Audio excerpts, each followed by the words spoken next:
A word about the Jimmy Fallon matter. I've never had the pleasure of meeting Jimmy Fallon. I've enjoyed him on television.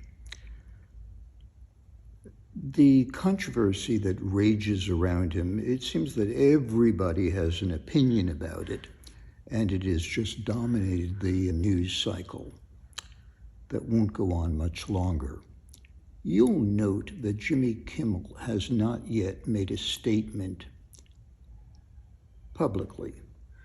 Others have spoken about him, but he has, I want to look at this from a media perspective right now.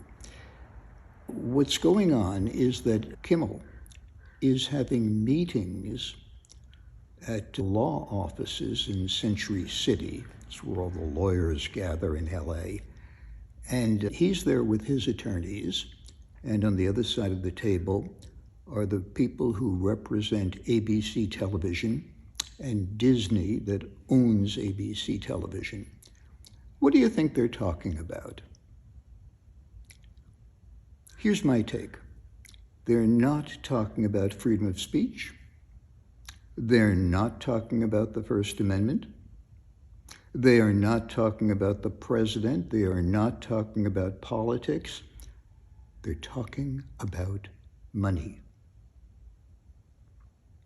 How do I know? I don't. This is what I think. I've never seen Jimmy Kimmel's contract, but is it possible that Kimmel's attorneys could argue he's a late-night talk show host who does an opening monologue that includes events of the day?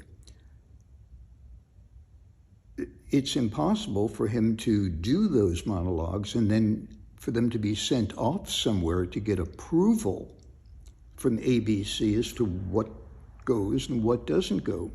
They have vested in him the option of saying what he wants to say in his monologues, presumably just keep them funny.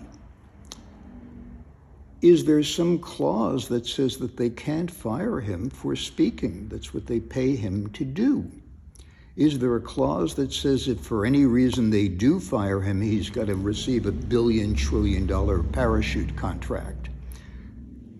Could that be argued? Could they come to a point in the middle where they say, no longer for that late night show, but Jimmy is going to do a series of 6 or 7 network specials for us about different subjects, and we're honored to have him as part of the ABC family.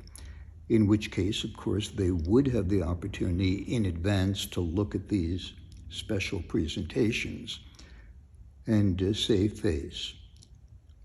The only thing that I know is that Jimmy has been asked to offer an apology for what he said that got him into trouble.